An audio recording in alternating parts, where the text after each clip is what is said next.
Why is America the greatest country in the history of the world?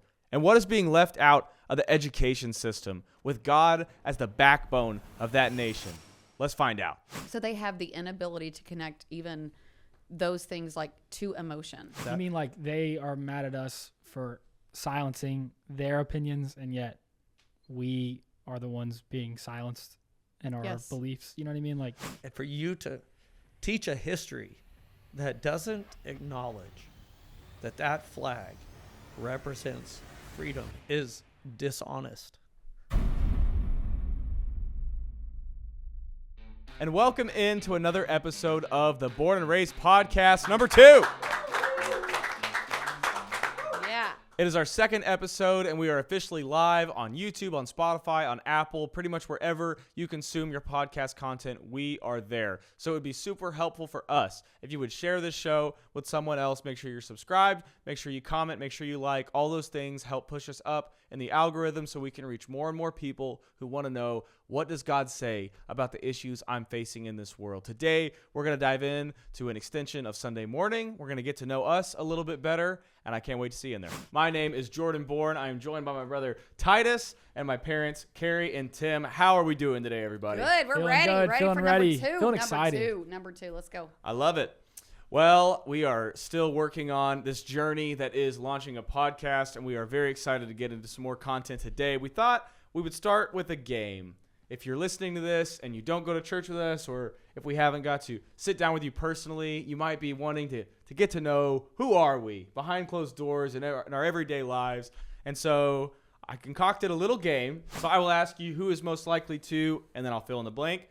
I'll count to 3. We'll all say the name. And if it's hard to understand that, then we'll kind of repeat one at a time. We can't just point in the wide shot. Well, Ooh. We don't what have a if wide I'm shot. listening and I'm not watching the video? That's right. How would you know?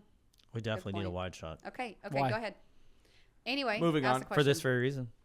Moving on. So, if we're ready to go, I got 5 of Ready these. to go. Okay. All right. Who is most likely to hit send on a text meant for someone else? Tim. And Sorry. well, we've pointed at Tim. We all point. do you want to? 1, 2, 3. Hey, Tim. yeah, that's right.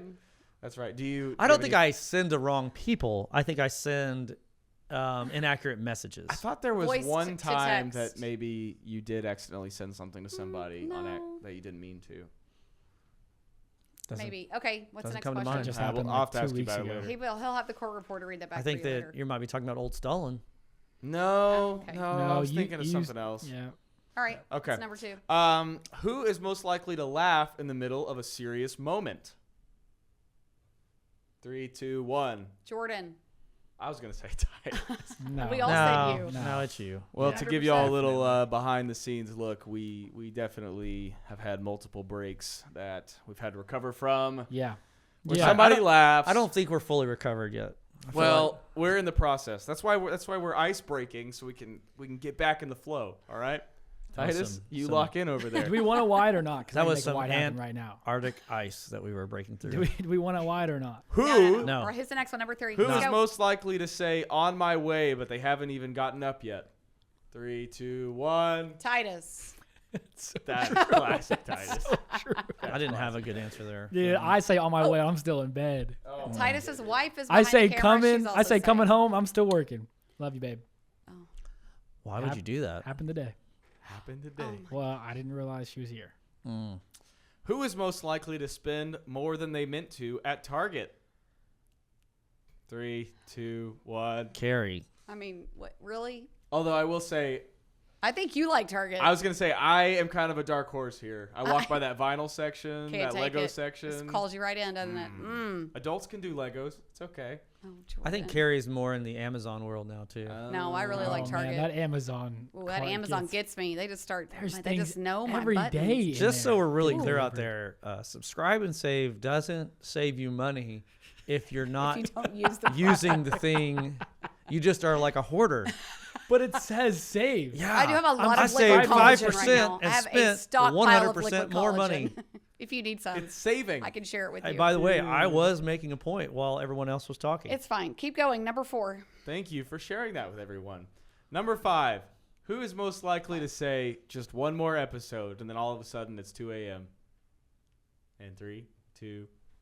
Tim I feel pretty good about and that one. Titus. I pointed at Tim and Titus. It is both of them. Yeah, I feel Bunch pretty I good. feel like Insomniacs. Spider-Man, Amazing Is that the Spider-Man. other thing? Okay. Well, No, that's some of the audience might want to know about myself. Yeah. I struggle with insomnia. Tim, it's a real Yes, you do. struggle. So Yeah. all of my life, I have not been able to go to sleep when normal people sleep. Yep. It's a real thing. There are many occasions in which Sad. I get up to start my routine on Sunday morning, and me and you get to have a little exchange as Like we two ships crossing in ships the as we night. night. pass This is my life for the last 30 the years. end of your 28 day and the years. start of mine. However long what we've is been married. life like at 4 a.m.? Well, before the internet, it was pretty tough. Yeah. It's pretty tough. What would you do? Crosswords? No, we didn't do crosswords when we were young. We only do them now that we're old. Hard to say, to be honest. Yeah, what did you do? What did Hard you to do? I mean, you're not like a big book reader guy. Yeah, you know. Um, The Bible. Well, yeah. He would read the Sure. Bible. He would do a lot of sermons. He wrote sermons at night. I think that's why I always had friends that like to hang out. You know, video games. When I Okay. was young, Yeah, video yeah. games. What That would video- be a what video time games? killer. Yeah, what would you play? Ooh, I was in the first Halo Yeah, Halo. and the first what's the military game? Call of Call of Duty? Duty. Call of Duty. World at War. And then before that, y'all don't even know about this. Come on. Tell me. But it was Bond on the Super Nintendo. Hey. Ooh. I think it was called GoldenEye, as a matter of fact. Oh. GoldenEye. And the olds that are in the room in the studio audience are shaking their head in How are we doing approval. tonight in the studio audience? Yeah. Whoa! Woohoo! Yeah! That is some That good sounds energy. That like was so there's much a better real than audience. us trying to fake that last That week. feels We good. need to add an audience. Man, in. I feel good about this now. All By right. the way, I feel like I could own anyone in Bond, GoldenEye if we break out You a think you still Super got it? Nintendo. You think you still got it? I feel like I could. What about some Madden, like Madden 02? Oh, Madden? He played Madden all the all time. the Madden games, all the NCAA Yeah. original games, those were all in the wheelhouse. Tim, when he was a youth pastor in we're going to say this is his early ministry, 98, 99, before we had kids. It was 97. Sure, any of those years, he would be, 96, 7. he wowed the boys in the youth group by putting Madden or Call of Duty on the church Oh, yeah. video projector in the sanctuary. Yeah, baby. He was If- the coolest student pastor that ever lived. If you're watching this now, Sorry, Holly Creek. that was a secret. That happened. That was a secret. He if did we that. if we would have ever had deacons walk in while we were playing shoot 'em up games in the sanctuary. Yeah. I mean, they were so Wow, primitive. not back the then. shoot 'em up So games. Not the primitive. shoot 'em ups. So what are we going to talk about today? That would besides have been this? considered anathema. I'll just We're keep getting trying to times finish two. my segments Times two. while people are talking. You vowed not to interrupt I Tim know. on this podcast. Somebody Yeah. said I bet Cut it's it going in to right take you a here. week. Counter? Cut it in right here. I'm committing not to interrupt. I'm committing not to interrupt. So that was a fun little chance for the audience to get to know us. I think it would start to be fun if you guys have any questions about our lives or about what we like to do outside of the serious topics. Feel free to throw them in the comments, and we'll try to answer some of those at the top of the show. I have a couple more Okay. that I think might be Yeah, more yours entertaining. were very pointed. Yeah. Very I think Can that's I- the point, though. Is Yeah. It Can I give it a shot? Let's Yeah. spend more time on it. Okay. Just for a couple of minutes.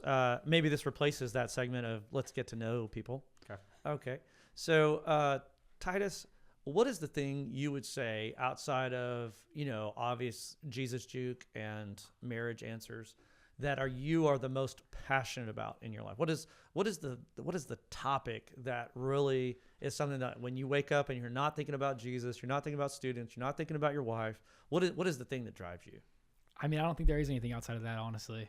I wake up every day. Can't think of anything. Nothing that you 'Cause, call people about. Because when talk I wake about, up, it usually study, there's a text research. message followed by a phone call asking me to trade my best player for your fourth and fifth best player. And then Oh, I just wake up to 20 different 5-team trade iterations that have all been cooked up. And then and Okay, denied so and to answer your we reworked. call question, lots of friends about I'm this, too. passionate about a lot of things, clearly. A hobby of mine is fantasy football.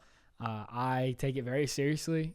To me, if I'm going to participate in something like that, I'm going to give my all because I want to win. I think there's actually a Bible verse about that. Whatever Whatever you do it with all your heart as unto Yeah. the Lord. Yeah. I'm obedient to Christ. So when you think about the Bournes, would you say that there's anything that really is a hobby? I'm going to direct that question to Jordan. When we say hobbies and normal people think of hobbies, would you say that some of us struggle with obsession? Obsession. I definitely have been an obsessive person most of my life. When I get excited about something, whether that's a game, whether that is even a job or a task, all that I'm thinking about until that thing is done is getting that thing done. If there's a puzzle on the table, I can't go through my life without thinking that puzzle is not yet complete. Indeed. If we have an upcoming sisterhood conference, Coming right up. until we have done it, all I'm thinking about is all of the things that need to get done to make that amazing. What about the first opening for our worship band for the Red Rocks worship group that is coming up this Saturday? That's something I'm very passionate about, very excited about. We have had multiple rehearsals, and we're getting close to the day. And so if you want to hear more about that, feel free to check out our bonus episode that we released over the weekend. But yes, if you didn't know, Red Rocks is going to be joining us at Genesis Metro Saturday night this week. So when you're hearing this podcast, it'll be just days away. I believe that it's sold out, and they opened up a few more spots to make room for anybody who wants to try to sneak in there. So supply is very limited, but we'd love to see you there. What are you looking forward to most in that concert? Man, I mean, a lot of things.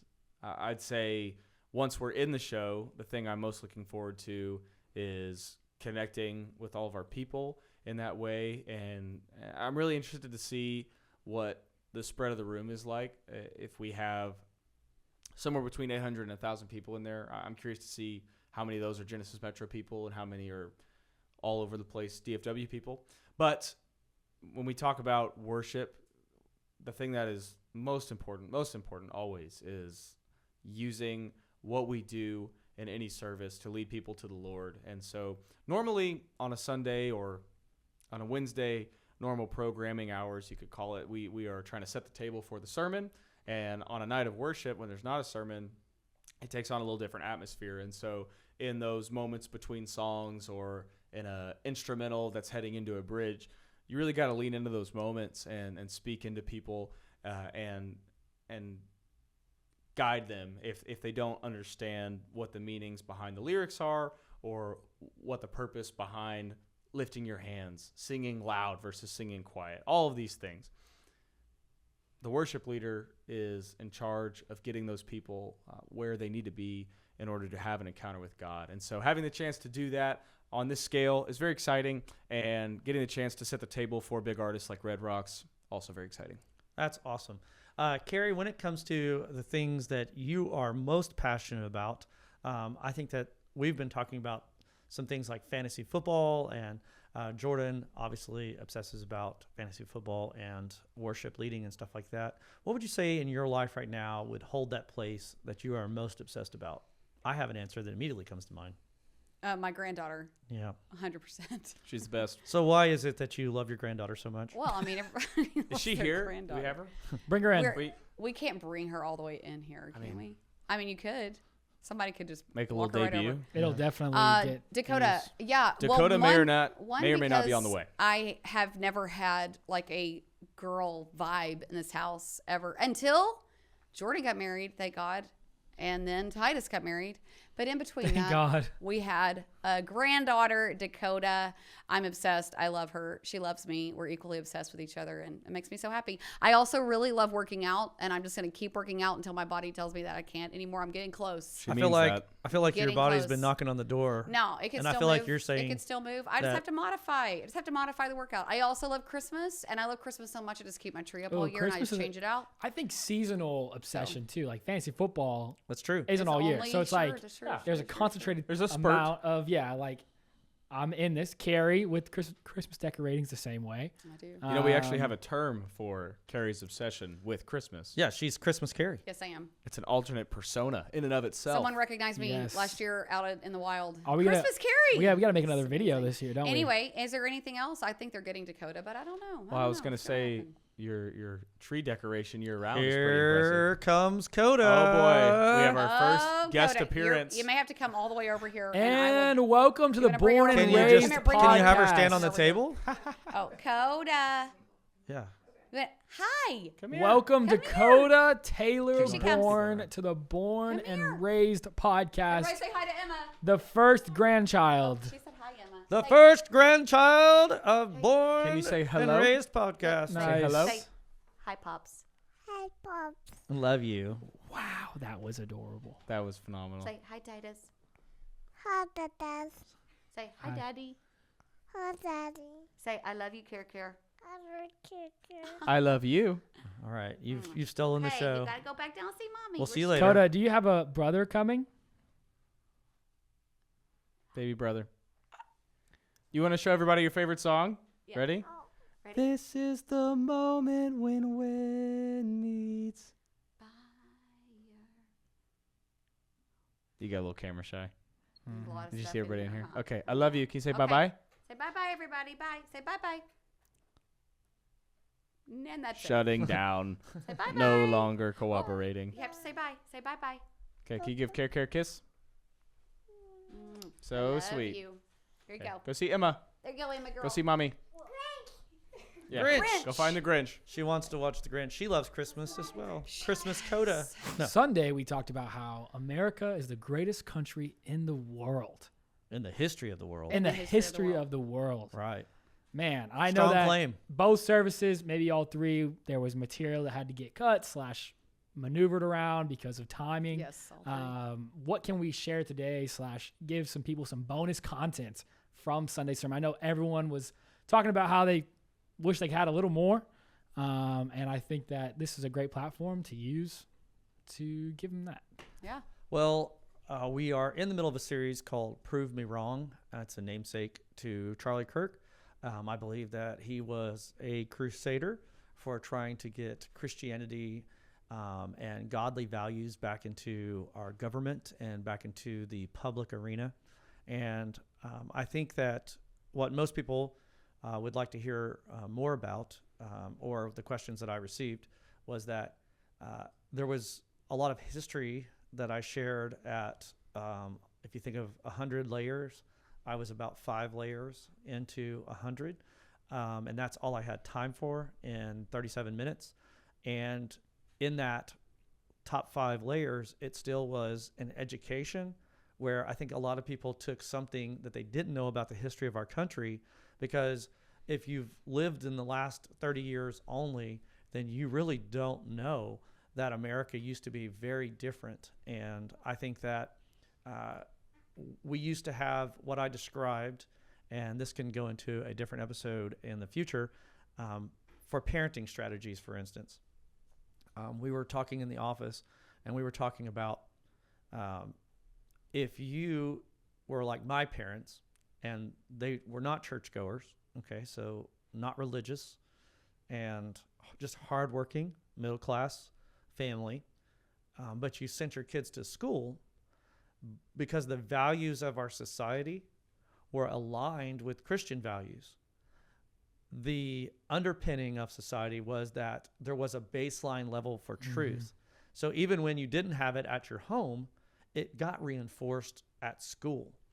Well, now, even in the public school arena, when you take away that voice, which was the only voice I was getting on some things. And my parents were good people, hardworking people, but when it comes to, I remember Operation Dare. That was, I don't remember, what does that stand in for? the 80s. A dare. Drug awareness, awareness. something. God, You does guys anybody remember? I remember What's the dare. I don't RE? really What's remember the what they RE? were. I don't know. Rehabilitation. No, it's Drug awareness, research, empathy. Enhancement. resource, What is it? Anybody? drug Hey, awareness. Jamie, can you pull that up for us? resources. Looks like we've got Shout out. drug Joe Rogan. abuse resistance education. Drug abuse resistance education. Way to go, guys. I just remember Nancy Wow. Reagan. So We had a I Nancy remember Reagan initiative. discovering that my father was an alcoholic and That's how that you my figured it mom out? was a Through- chain smoker. Through Dare. Through that? Through 7th grade, I was like, yep, Ah. check the box there, check the Oh, box that's there. so sad. So Did they I went actually hide home each and other box? Did you ask them? This was an unintended consequence of this program. I went home and asked my parents what was wrong with them.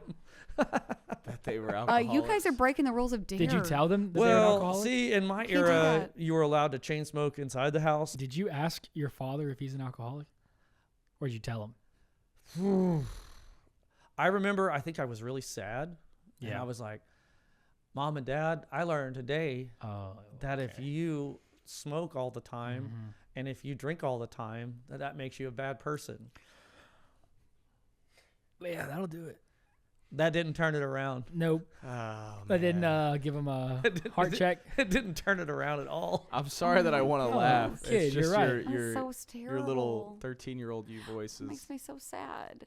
I never heard your 13-year-old voice. Yeah. It was sad. That is terrible. I'm so Did- sorry. But it's okay.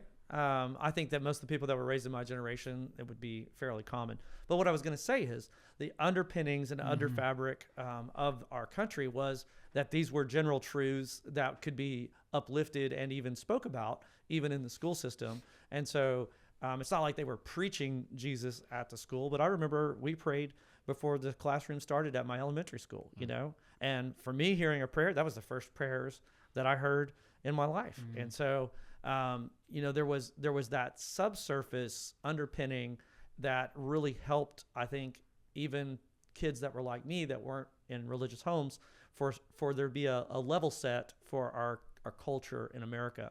And I think that as that eroded, now what you have is that you don't have a godly voice in someone's life, but now there's no moral sounding board for people as they go through the school system. And so amazing that we're turning out the product that we're turning out, where you have so many people that don't believe there's any moral standards or don't believe there's any moral barriers. So there's nothing that's protecting their conscience or their mind from wandering into very dark places. And so I think the bonus content, I could have dove 100 layers more deep into the religious fabric of our country. And it's so sad to me that so many people believe that we've been a secular atheist country forever, when that was not the case at all 30 years ago. Just hear you talk about that. Like, how did that change your life to have that underpinning and like the trajectory you were on versus the trajectory you got on as a result of hearing God's truth? Like, would you say that's a pretty significant difference? Oh, for sure. I think that in today's culture, I don't think I'd have had a chance. Right. Number one, the the daycare that I attended, they were actually Christian people too. I remember in summer daycare, we were, now this is going to be sad, and this is going to be for all the boomers out there. There was a famous movie called Monty Python, and it was, I believe, Holy Grail? no, I believe it was the 10 Commandments. Was that the name of it? Oh, boy. And he was holding the temples up, the tablets up, Yeah. and he dropped one of them, and he was like, was it the 10? And then he dropped one, or was it 20? Was it 20? I think he's like the 20, and then he dropped one and it broke, and he's like, the 10 Commandments. I see. And so whenever they were teaching this in this class, I remember them saying, how many commandments were there? And I was like, well, there were 20. And then I think they dropped one, and now there's 10. Right. And so that was like the I knew the answer. that was the 6-year-old self. Yeah. So that was my I've seen this. frame of reference And then they were like, this for the kid Bible, needs which, by the way, Jesus. if you have a 6-year-old, that's not an appropriate movie for them. And so anyway, so there was underpinnings even in the daycare that I went to. And so these were just like little clues that you're picking up along the way. And so I think that when my basketball coach shared with me the gospel, that all of those things helped to at least prepare me for receiving the gospel and being saved. And so that's what I would say. It did impact me, and I think that, again, in today's culture, the odds of a student pastor being able to volunteer at a public school and I'll say on firsthand, it's impossible. yeah. I can't pray over the team before the game. Yeah. Can't go to lunch with students. I mean, all these things. Yeah. And so there was no rules like that back then. So yeah, it was pivotal Sisterhood Conference is coming up in just a few weeks, and we are so excited. We want to welcome you and invite you to come. If you are in the North Dallas area, it's going to be November 6th and 7th. You can register at the link below or the link in the bio. I just want you to know, if you're looking for something to re-energize your faith, this is the thing you need to come to. We're talking about powerful worship, impactful teaching, friendships that you'll make, connections you'll make. You can take it with you for the next week and the next month and the next year, and you will find a sisterhood of women who will walk with you through every layer of life. Come and join us. Let's get back to the podcast. And I think the pushback that a lot of people would have is that for us to say prayer, 10 Commandments, those kinds of things, when we were better as a nation, those things were in school. Well, a lot of opinion I see out there is that then you're forcing your religion upon these people who are non-Christian people. What confuses me is when I see people who are Christians upholding this belief that that is a negative for more people to be exposed to the gospel, almost that we need to never infringe upon another person's right to be ignorant to the gospel. And I don't know. Have you seen any of that out there? Yeah. Oh, I'm going to get passionate about this one. Well, this is going to be a multifaceted answer. First of all, America was founded based upon the fleeing of tyranny, right? So when you were in any other regime in the history of the world before America, you could not speak openly against the leadership of that country. You know, if you said something about the king, you got your head chopped off. You know, you said something about an emperor, then you get your head chopped off. And so dissent was not allowed. So people came to America and dreamed up a vision where they actually wrote it in the governing body, the Constitution, that you would always have the freedom to express your opinion, freedom of speech, but you'd have the freedom of debate. You'd have the freedom of the press to be able to have a public questioning of leadership. And it's through that push-pull relationship that you actually have accountability. If you've ever been a part of an organization where no one is allowed to ever ask a question, no one is ever allowed to say, but that seems to be incoherent, then you end up in the fabric of a deception, a groupthink, where everybody knows that they have like a fear that you can't speak out. And so in our country, there's always been robust debate. And then at some point, and this has literally been, I would say, in the framework of the last 20 years, it started becoming an ideology of tolerance means we can never disagree with someone, and we can never tell someone we believe their opinion is wrong. And that if you tell someone their opinion is wrong, it's tantamount to saying, I hate you. When in reality, if my shoe is untied, I'd really like you to tell me that it's untied.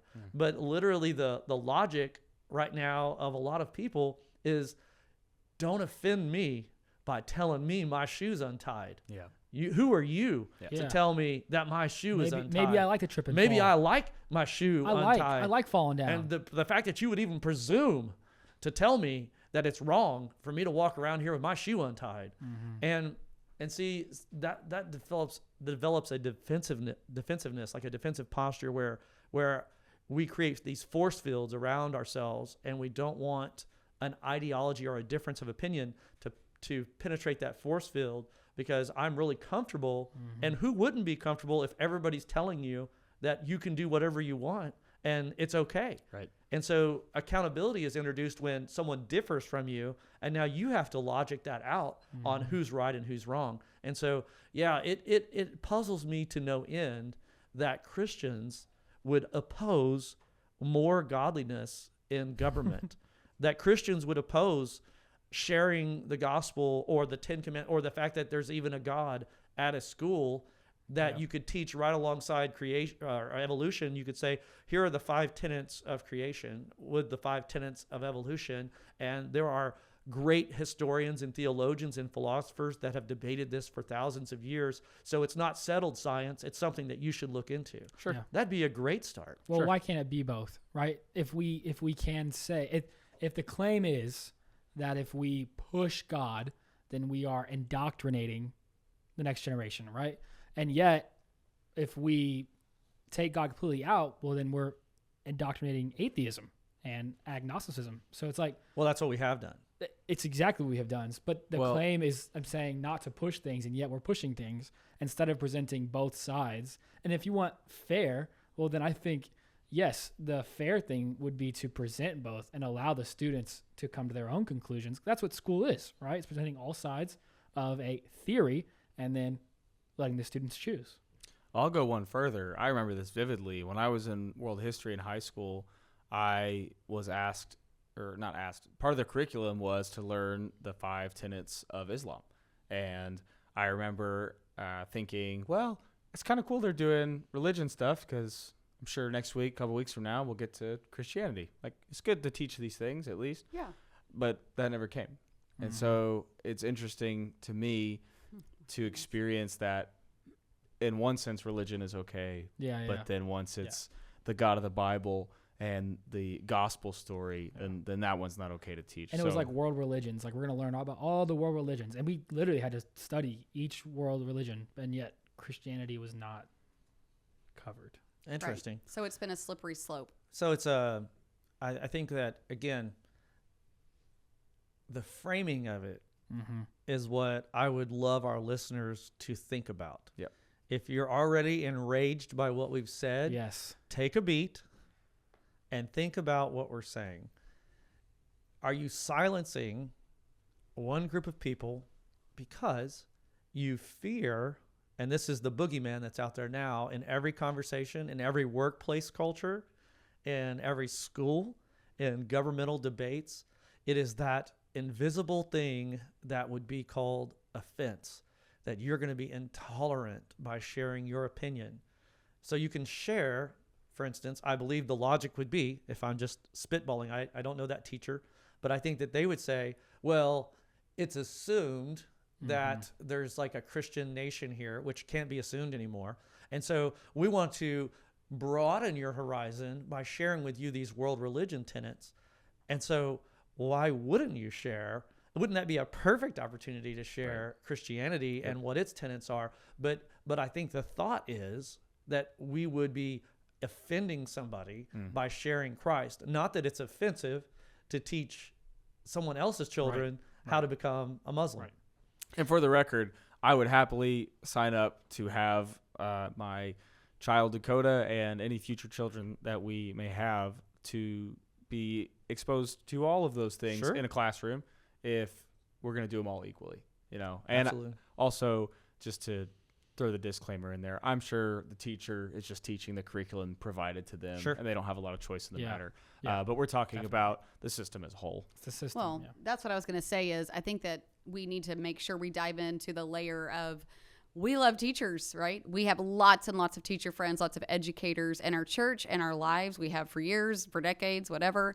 But I would say the lot of people on our problem is staff a were lot of people on teachers. our staff or their spouses or their family. And we believe in education. We push that in our own personal home. Education, you know, you've got to get your education. You've got to further yourself. But I would say that the issue with the teaching is not the teacher, most likely. It's the curriculum that they're given to teach. That is decided not on like Monday when There's I'm a about board. to go. That is decided for them. It's handed to them. And that's where we begin to shape policy, whether it's at the state or federal level when it comes to our education. And that's where I would say we would argue for we have to keep God, we have to keep some level of absolute morality, absolute truth as the standard for even our education, because otherwise we turn into this where we have everyone can just decide, meaning every state or however it works when the curriculum is handed and decided, if that's on even an independent school district level. I know in the state of Texas, all the school districts operate independently. Yes, they're governed by the state, but some things they have their own, you know, decisions to make. But we have to keep Christianity, keep some sort of moral code, because what's happened is we've devolved So we've taken all that out, and now what we've done is devolved where there's no absolute morality. Your truth is your truth, my truth is my truth, and his truth is his truth, and they don't need to match up. They don't really need to. We just need to all be super respectful of everyone's different versions of truth, except that if your version of truth is damaging to my version of truth, and it's spilling out everywhere, we all have to be okay and be quiet because we're not allowed to be offended. And that's the problem, because there's no thing to go back to. There's no foundation with which we can stand and say, this is the standard. That's gone. I think with respect, it's funny how that word has changed, right? That word is now used as right, do not be offensive, do not be intolerant. And yet, as we talked about earlier, we would say respect is letting the person know their shoe's untied, right? So with that, when it comes to people who are witnessing all this, maybe they're sitting more in our seats of Christians in today's world. They see these happening. What can they do? What is the call to action? We can't overthrow the school curriculum. systems, nor would we Yeah, nor what would are we you gonna ever do? incite that. Yeah. But what can you do as a Christian? I think we would love to talk about, because I think that's a really hard dynamic where we can talk about these issues, and I think the next question always is, okay, what can I do then as a Christian in today's world? Maybe I'm in a school district where it's no Christianity at all. What can I do either for my family or for the community, whatever else? Well, I think we've actually found that even in Frisco ISD, we have pockets of students that find a tribe from our student ministry, and there's other godly people, and there's different churches represented. And it's amazing how there's light in more schools, and there's sometimes it seems like more darkness in other schools. And so I think that sometimes parents are maybe fortunate that there's a voice in their school, but so I would take that a little bit case by case. Yeah. But how would I handle that? I know that in my high school, the Christian voice from students was almost non-existent. And so once I became a Christian, I obviously wanted to just tell everyone about Christ. And so I think that the effectiveness is, I would arm your student with the knowledge of the simple gospel. Like, how do I share the simple gospel? If someone is telling me, and what you'll find is, especially during the teenage years, that they're going to have questions that arise, philosophical questions. They start to see real things happen to their friends in life. And that question is like, well, what is there? What is there? What's out there? What's my purpose? And especially if they experience any hardship or pushback or difficulty, or they don't make the team, they don't have a prom date and everybody else does, and you start having those inner monologues about all the things that are going wrong in your life, and you start to say, like, well, where do you find your foundation? What's the point that you hit bottom, like at the pool, and then you can push off the bottom and you come back up and get a breath of air. That's good. Yeah. I would share with them that, tell them exactly how Christ saved you. Share with them that we believe that all are sinners, and we're not trying to condemn other religions, even though we disagree with those religions. And so by its very nature, it is condemning. And it's also ironic, isn't it, that if someone was sharing from a Muslim point of view, since you brought that up, they would obviously be saying Christianity is wrong. Right. And we're never afraid to say that, apparently, in our culture, that somehow Christianity is wrong. Yeah. But we're not allowed to say that the Muslims might be wrong, or the Hindus might be wrong, or if people are of a different persuasion in Christianity that doesn't teach a correct gospel, or maybe there's one that's really close to the gospel, but they have another whole book that they added to their Bible. Right. That would be interesting, right? So we're not ever afraid to offend Christians, Yep. but we're afraid to offend everyone else. And so in the name of tolerance to everyone else, we're intolerant of Christians. And I'll give you an example of this. You watch any TV program, watch any movie, and see how many times they take the name of Muhammad in vain. Find me one example on TV or in a movie, or just casual conversation at your high school. Find me the teacher that says that, and what would happen to that teacher if they did that. I think that you would find there would be a very harsh reaction to offending another religion.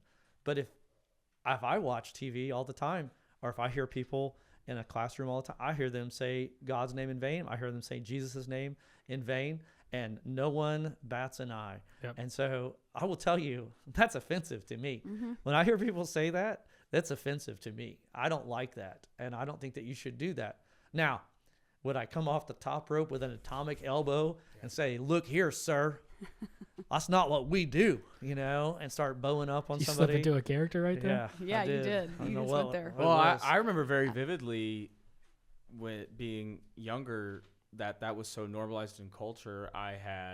It seeped into my subconscious. I didn't realize it. Oh, yeah. And we were sitting around the table at one point, and it arose, and that was a Visceral. sharp, or it was more like, what did you say? What did you just say? And That's a scary feeling right and there. you really Dude, Both you of us. say Jesus' name in vain at my table, dude, I'll slap that food right out of your Dude. mouth. That's right. That ain't, but you that ain't taking gonna the stand. time to explain, and Yeah. then it all made perfect sense, because Mhm. if you don't understand, and this is going to segue great into do you fear God from the sermon. If you don't understand that the Lord's name is sacred, and that every time you say the name that he gave us, it is a declaration of who he is. So to take that in vain is to take the declaration of who God is in vain, and that just on a personal level, that Yeah. is hurtful to God Exactly. when we do that. All right. Well, now wanna- I never want to do that. But to your point, how it's expressed right now in the world, TV, media, school, wherever, it's just another, oh man, it's as simple as that. And so if you are ignorant to that, as I was at that time, then that really changed a daily habit in my life. Wow. I didn't realize it had that effect on you.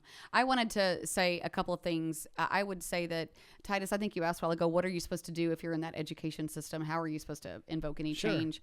And you As a answered teacher, it. you mean? Yeah, he answered it from a student perspective. I want to say from a teacher perspective, I know as a parent in our local school district, which we love, that it has been an amazing support to have teachers that our kids know they're encouraged by, they're supported by, they're loved by, but they can also come into their classroom almost like a safe place, first of all, but also that they have support from the top down in living out their faith. Yep. Like we have been in schools there that wasn't the case. We have been in schools where we had that, and it makes a huge difference in the mind of a student to have a teacher or an admin who is with them and is like, I got you. There's a little wink of like, you're okay, keep going.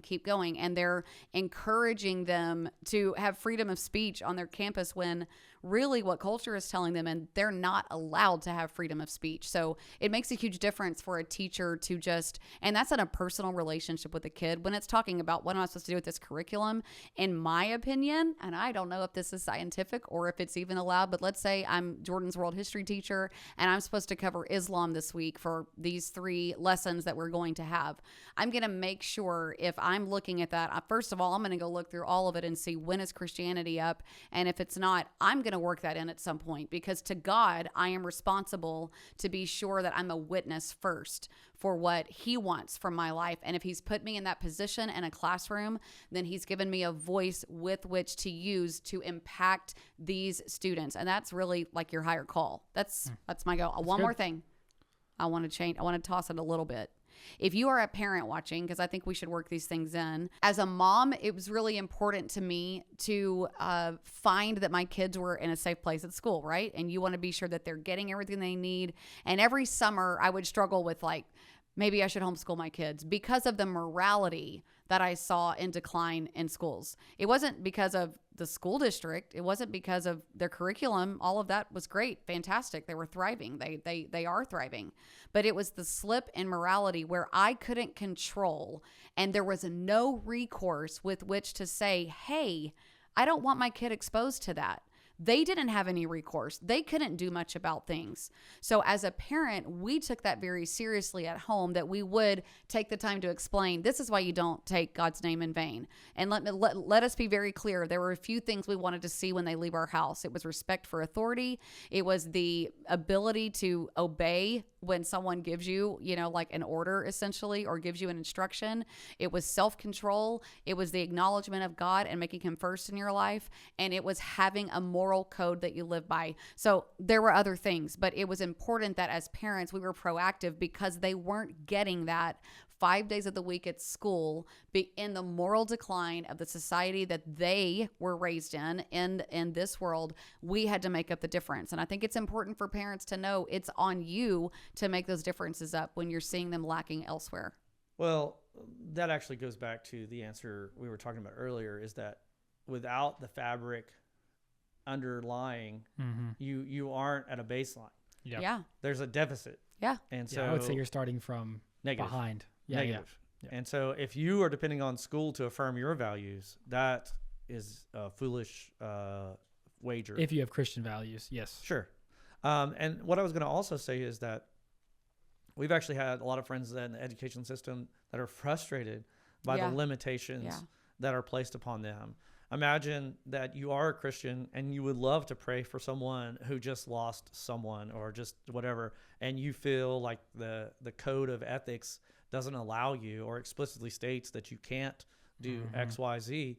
And it has also been interesting that whenever a real tragedy strikes, we do get called in, and it seems that we set aside all of the rules, and it is, That's true. come help our students and Please share come. with them how Jesus can help them. And so at least in Texas, we still have a sliver that we know that we have to turn back to God whenever things are at their darkest. But it's only allowed when it's the worst. Yes. Never when it's just day to day.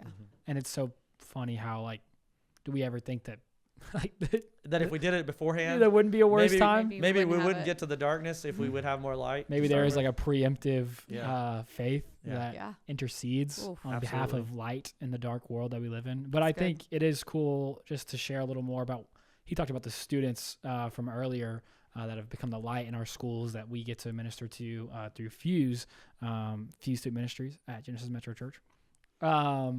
But there's these clubs that started a couple years back called Jesus Loves You clubs out of these schools that these kids started, where during their advisory period or like this free period, kids start these clubs, and some of our students decide to start literally just we're going to look at the Bible, talk about Jesus for 30 minutes in a day at school once a week.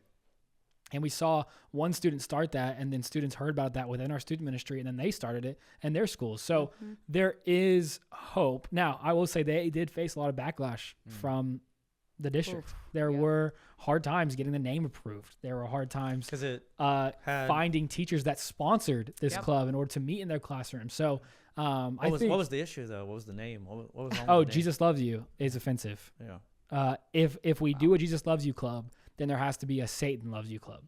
That was literally one That high was the school. logic that was given to one of our students. It's just sad, but I think I don't share that to be negative about the district. I do share that to be hopeful about the student ministry and the next generation today, that they are battling and fighting. There are students out there who are fighting for that hope and morality to be brought back into their schools, and they're on that battleground every day. And if you as a parent do not see that school as your student's battleground, you need to change your perspective, because it is a spiritual battleground for those students to walk into Every day. and literally fight against everything coming against them. And so these clubs that started are a great representation of that. There is a fire, there is hope happening, and we have seen students come to Fuse as a result. I know other students have gone to other churches as a result, and so we are seeing transformation as a result. So although it is rough, although it is bleak, and it's, I would say, probably the worst it's ever been in terms of school districts and morality and all that, we do have ways to counteract that, both with students, with parents, and if you're a teacher within these districts. So, And I'll lean into that a little bit with the parents. There are studies coming out right now, and since COVID, that we might have finally hit so if you guys don't know how social theory works, usually societies, it swings like a pendulum, and you'll come way out here to the right and way out here to the left. And there's been no doubt that we have swung further and further as a country out to the left side, and it feels like we might have finally hit an edge. And due to Gen Z realizing my life is not better whenever there's no boundaries. My life is not better when there is no absolutes. And it seems like the information and the studies are suggesting that they want someone to finally tell them what is right and what is wrong. And they want parents that will tell them what is right and what is wrong. So where's the delta? Where do we win the ground? Well, it can't be parents, frankly. It can't be just what you think, because why is what you think different than what someone else thinks? See, that's the advantage that you have with the Bible, is that you can tell them not what you think, but you can tell them what God says. And then you don't have to back up. It doesn't matter then what another voice says, because this is what God says. Amen. And so if you raise them on truth, that's the foundation stone that we're talking about, that they have something to plant their feet when they hear. Because I hear what you're saying is what that philosophy was, equal and opposite in order to have fairness. Yes, fair. But when you experience that, Jordan, Yes. See, we don't have a wide angle here. When Jordan experienced that in his world religion class, they didn't say equal and opposite. It was none. Right. Zero. And so it's, again, there. If people that are listening to this don't think that there is a double standard that exists out there, I would just encourage them to think about that. I mean, like, they are mad at us for silencing their opinions, and yet we are the ones being silenced in our beliefs. You know what I mean? Like, for the last 20 years, more and more, it's moved that way. But if you reverse engineer your logic and it doesn't work out for the other side, then I think that's a good way to know your logic is flawed. Right. Yeah. Which is kind of what we said last week. Right. Yeah. Jordan, you want to take us? Yeah. Man, I thought that was a good discussion of where we're at, just to tie a bow around that. I think it's important for people to know out there that we do see hope in where we're at, and by no means are we saying that we are needing to, defund the schools and overthrow the system, as you said. And we have so many relationships with people that are part of that, and we love them. And I think all we're calling for is a fair shot, just a fair shot. Let all the ideas be thrown on the table, and then encourage students to find their own way in those things. Well, I was asked by someone that, well, what would you change? Right. And man, I have a long list. What would you of change things. about our education About what policies would be overall? taught? Yeah. You want to go over those? Oh, I could. He doesn't need We to pull it can. up. If you want like a couple of examples. Just give us Let's a just little go like a garden variety rapid list. fire. Just give us a rapid fire list. Like the email. Right off the top, corporal punishment, the ability to paddle a child. Definitely need to bring that back. Tim, did you ever get spanked at school? I sure did. I got spanked. I never got Sure spanked did. at school. Of Not course at you didn't. school. I beat you at home though. Anyway, go ahead. Beat you at home. Beat the crap out of you at home. I was paddled by 1-inch thick paddles. Yeah, same. That Anyway. had one of them had two, like a double handle, Like a wind up. like a baseball bat. Okay, so corporal punishment number 1. So bring And that you know back. what? I deserved it. You know what? Matter of fact, there were at least 2 times that I didn't deserve it. And I felt like the laws of averages were actually on my side, that there were far more times that I deserved it, that I got away with something. And so I That's wasn't called really going to grace. complain too much about the 2 times that I didn't deserve it. Number 2.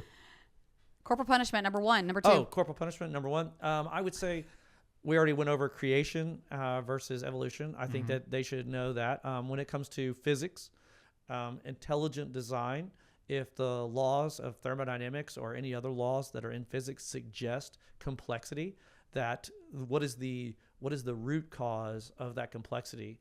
How did we get this far into the complexity? When it comes to our government, the civics classes, when we edit out all of the godly heritage that our country was founded on, and when there are literally president after president after president that said that it was the humility that we stand before God that allows America to be great, and we don't teach that humility anymore. We don't teach that America is great anymore. I think that when you lose the fabric and the foundation that says that America is a bad country because bad things happen, I think that is just a terrible precedent to try to raise children under, especially you have to think about it like this. If you were raised in Russia, Yep. and you were made by the state, as it is over there, to support the puppet government and say Russia is really great, even though under Stalin it was really bad. Not been so great. Okay, so but if you really legitimately did have the best country for opportunity that has ever existed in the history of the world, that you can go from broke and poor to a millionaire or a billionaire in America, then my gosh, where else would you go that opportunity existed, that you could come here and you could be first generation American and have success beyond any possibility, any socioeconomic level in the rest of the world, and especially in third world countries. And so that's where I would say I would wrap the truth into these topics where it's clearly and intentionally edited out. Taking a break from the podcast, we'd love to invite you out to Genesis Metro Church in Frisco, Texas. Our service times are 9, 10:30, and 12. If your family is looking for a church home, man, this is a great place to plug in, to get connected, experience authentic community, and modern worship. We can't wait to see you this Sunday. And something that I think, if we want to jump off into America as a different part of the sermon, that you mentioned on Sunday was that a lot of times if we see the negatives of history, and America's got them, and there's flaws in our country as we exist today, no doubt about it. To say that those flaws then make this place a bad place is bad logic. Yep. Like you said, if you were in any other place in the world, where would you be better off? Maybe it's out there, but the list would not be long. And I thought an analogy that really contextualized it for me, and I'm sure for others, was that in your family, I'm sure there's history that you have had happen. Some drama, some falling out, some betrayals. And does that mean that your family is a bad family? The whole family line. I mean, Right. Everyone. That's it. Throw Every it all single out. person. so to paint this brush over the whole as a result of aspects that everyone agrees were bad, man, I just think we got to be careful with that. And we can't let that also apply to today. If something was evil, let's take slavery, for example, and we all agree that that was evil. Which we covered on Sunday. Yes, we Yes, did. And if you want to hear more on that, please check out the sermon on Genesis Metro's YouTube. Shameless plug. Right here. We take that and it is abolished and we're trying to heal as a nation. But I still see things today that are saying, man, we really got to do something. We have to correct. We have to go back and fix. And on their face, I think what the sentiment is if someone is behind or if someone has experienced hardship as a result of this handed down to this, handed down to this, handed down to this. Okay, I can see where you're going with that. What I see in practice is that these conversations are more so just utilized to further sow in division between two groups of people, two sets of ideologies. And man, I'm just saying, when you look at what's out there and you look at conversations like that, what is the goal? Is the goal healing? Is the goal to move forward? Is the goal to be arm in arm, Christian and Christian? Or is the goal to be further into sectionalism? And I don't think that's what we want. Well, yeah. What's the question? I mean, really the Rewriting question history. is just a further exploration of the concept of the sins of the past don't mean that we are a bad nation right now today. Yeah, I'd love to tackle that. This will be a long format answer, though. Here we go. So, whenever you think about America, you have to say that there's. Do you want to start when the Pilgrims arrived? You know, do you want to start with the colonies? where do you want to exactly pinpoint it? Is it the Constitutional Convention? What is it? That we say this is America. I think that if we try to generalize, okay, then we could say people left oppression to have freedom, and that inside of that freedom, they all established these colonies, and every one of them had an allegiance to God. So in their, I believe it's their state constitutions, they had, in order to serve, you had to pledge your allegiance to even Jesus Christ and Christianity. Mm-hmm. And so I didn't know that. And so, Yeah. and Yeah. when you say there's no God, like when people say there's no allusion to God, like there's no, they act like these guys, they came over on these ships and risked their lives and their families' lives. Yeah. And they arrived with less people than they left with in their own families. For what? For what? To come over here and just believe in nothing? Or did they believe in this thing called manifest destiny? Did they believe that God had a plan for their lives? Were they willing to risk everything to be able to have that freedom and to be able to express their worship openly and freely, however they felt like the Bible so directed them? And so the differences and distinctions between the colonies were largely factions of Christianity. So it wasn't like disparities in economic policy and immigration policy. And so they were united in their belief of God, and they were united in the fact that they were all of the same mindset. And so as America changes and shifts, obviously, more people come over, and slavery was everywhere in the world. And so whenever you have history without context, I think that literally is deceptive to people on its face. If I tell you America is bad because it had slavery, and I don't say simultaneously everyone else in the world had slavery. So does that make everyone in the world bad as a result of slavery? Well, what it means is that this was a custom and a practice that we would all say, even biblically, that is not correct. No one should ever own another person. But to say that that hasn't existed in history from the beginning of time and still exists in some continents, that if that is part of the fabric of society, the Bible does give some instruction as to how to practice that concept. And people will say, well, the Bible supports slavery. No, it doesn't support slavery. It says that in Christ, we're all equal. And so Christ is actually the final piece of the bridge that gives us understanding of how God sees us. And so he doesn't see us as black, white, brown. He doesn't see us as, oh, that's a Muslim over there, that's a Christian over there, that's a whatever. He sees us all as humans that are sinners. And so we all are in need of Christ. So America without context, I hear people all the time try to distill us down to our worst moments. And I think, my gosh, would that be fair for you? Would you like someone to do that?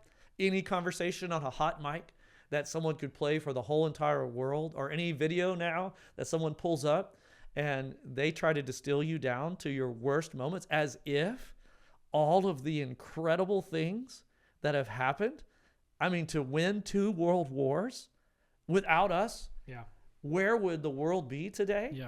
Where would the millions of people that were enslaved or were defeated and were going to be subjugated to evil, to Nazism, and then to see those people try to make this comparison? I'm getting worked up. Okay, I'm going to try to stay on task. But it's true. It's true. You're I'm not there yet. Sorry. Okay. Keep going. Do you want to prod me though? No. I was gonna prod you. Prod me.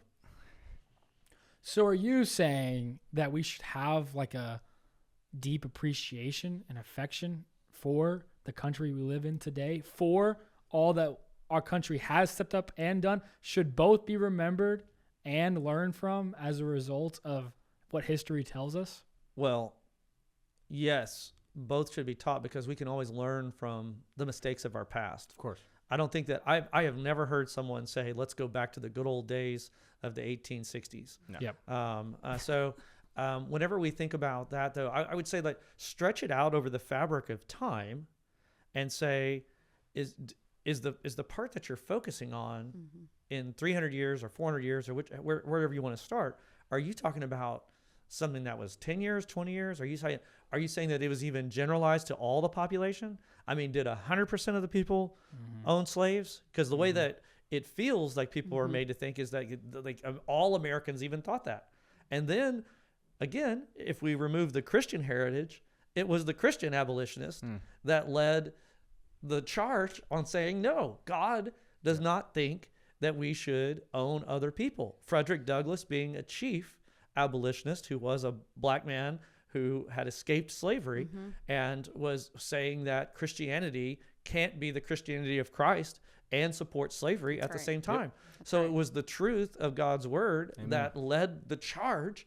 And now we're going to edit the very thing that led to the freedom in the name of tolerance. And so then we're saying, oh my gosh, like how in the world can you say like America is bad if America led the way on all of these issues?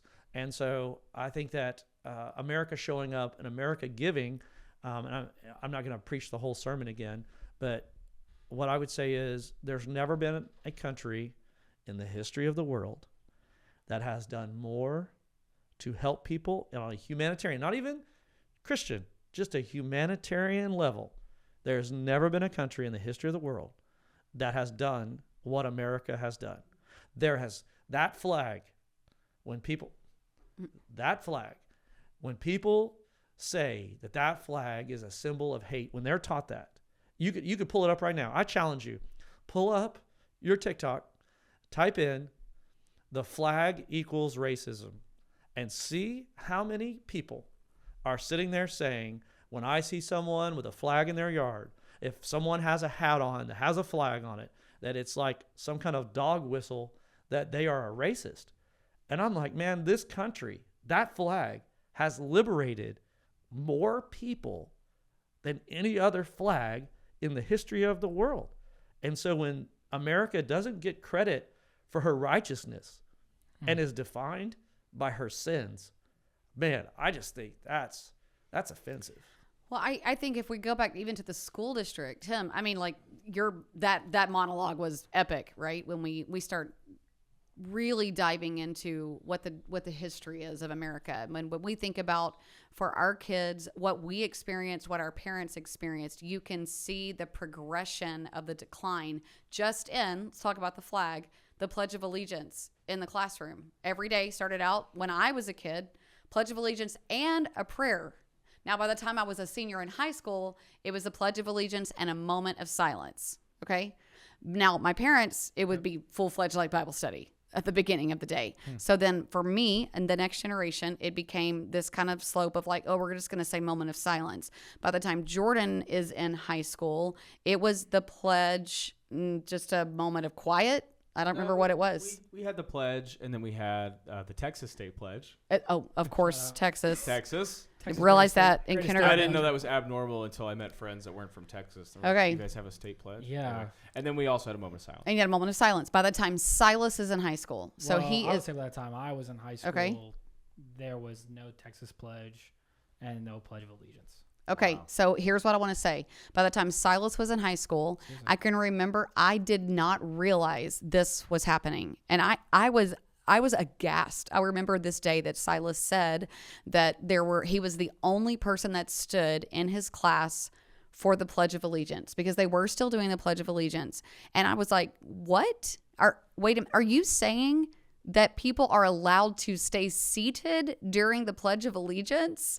Because I think we could debate whether you should take your hat off all day, leave your hat on, take it off, whatever. That was the most disrespectful thing you could do to our parents' generation, is to leave your hat on during the Pledge of Allegiance. But the fact that it's gotten to the point that you can choose to sit down and ignore that this is happening and give no homage, not take a moment to just show respect, just to stand. You don't even have to say it, just to stand. It is all declined. We have devolved so far down that is the norm. And Silas really didn't think much about it. And it was just a few years ago that he told us about this. That's what I meant by it wasn't happening.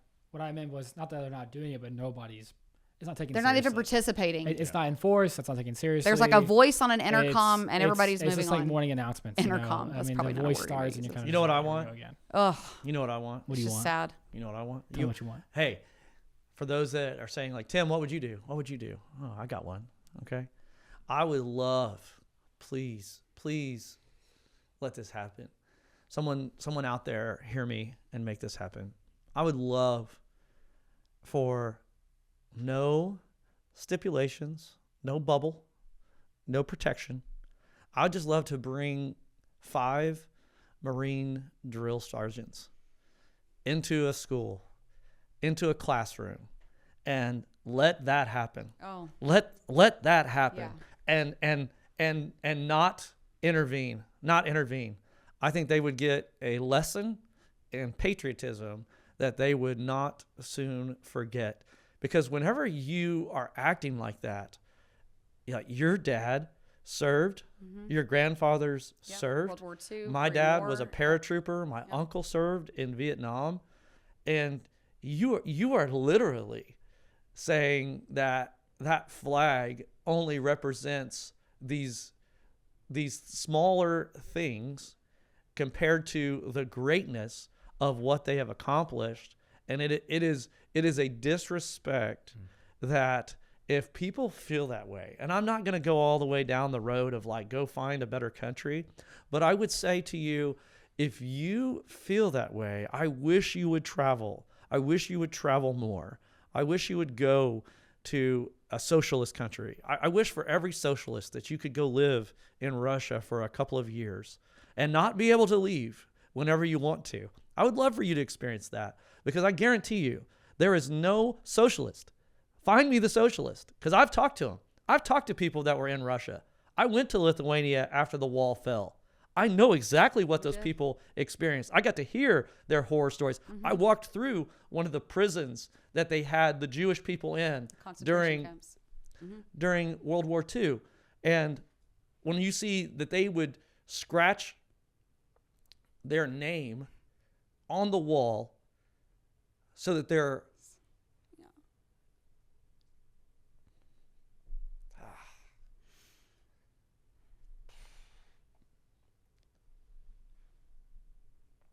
so that their family would know that they were there, that they died. So America went over. Oh, calm down. Oh, I hate this. If you're watching this, I hate this. Every moment of my emotions, I hate with a white hot passion. Keep going. America went over and righted that wrong. And for you to teach a history that doesn't acknowledge that flag represents freedom is dishonest. And when you raise kids in an environment like that they turn out, that the disrespect turns into a lack of discipline, that lack of discipline plays itself out because there's no restraint in relationships. It's no wonder that your divorce rate is what it is. It's no wonder that your suicide rate is what it is. It's no wonder that promiscuity is what it is. It's no wonder that people try other avenues that were never intended for man to even consider. Because what? You're taught there's no right and wrong. It's whatever you think. And that is not America. That is not America. Man, if people out there are ever questioning of the authenticity, of the motivation, of the why behind the sermon series Prove Me Wrong, or the truth claims that you have brought to the table, I know I get to see and talk to you every day of my life, but for you to be able to be vulnerable like that, I think is something that most people that are going to be experiencing this have not seen. And so if you ever hear or see someone going down the path of, but what is he really trying to say? What is he really trying to say? You pull that up. you pull that up and you show it to them, because what you have with this man that I know is a pure, unadulterated passion and love for the gospel. And we live in a country that has been the greatest proponent of that gospel to ever exist. And so when we stack up our accolades, man, I can go home tonight and every night and sleep well, knowing that I live in the United States of America. And I know that that is the feeling that we share. Thank you for tuning in to this week of Born and Raised podcast. Obviously, these topics are heavy, and we are all feeling the weight of what to do as Christians in today's America. And so we hope to leave you with hope and advice and things you can apply to your life. If you want to see more content, please subscribe, follow, like, comment, share. We want to get this content out. We want you to stay tuned on what is coming next. So go ahead and follow or subscribe, and we can't wait to see you on the next episode of Born and Raised.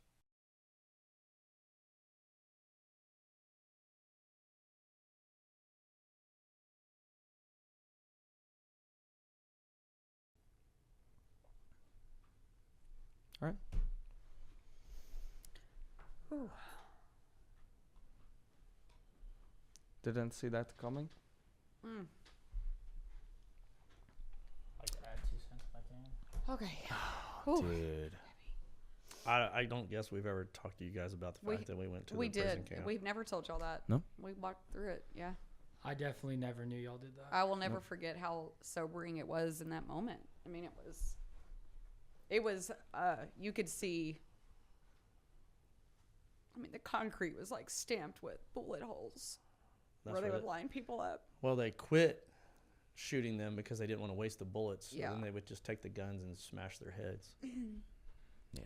There was like a gas chamber, and, it was just, when we saw that people would just leave, they would take anything they could find, like a rock or anything, and try to etch something in so their family could know that they were there. Because what happened was they would Just have that peace. they would get dispersed all over Europe and these different places. And this was in Lithuania. Who's ever going to go looking in Lithuania? It's so random, this country that we went to on a mission trip before we had you. And we did not know we were going to be touring a concentration camp on that mission trip when we were seeing the city. And I remember it just being like a jarring experience for us, but sobering nonetheless. You said that it was disrespect from disrespect and then discipline. Yeah. I would say on top of all of this, that has led with the media a desensitization Desensitization. of all of the next generation. I mean, like, Oh yeah. the amount of reflection and emotion that they would feel is vastly different from your generation. With all they have consumed now, the lack of discipline, like disrespect, and now this desensitization, I think that's one of our biggest struggles to overcome, for this sense of nationalism, patriotism, proud of the country I live in. I think when you look at tragedies of the world, tragedies of our nation, 9/11, these students, I mean, we grew up, not too far from the generation that is now teenagers. Yeah. Whatever that passion is and that mourning is just lost. Wow. Yeah, It's not. It doesn't exist in them. So they have the inability to connect even those things like to emotion. I think it's Is that what empathy. you're saying? Yeah, there's a lack of empathy. I It's will say apathy. this. There is a rich National apathy, apathy. and that is why That's coming from when people you are guys. going to watch this, people are going to watch this right here and criticize and even demonize this level of affection for America. Like, where are we at?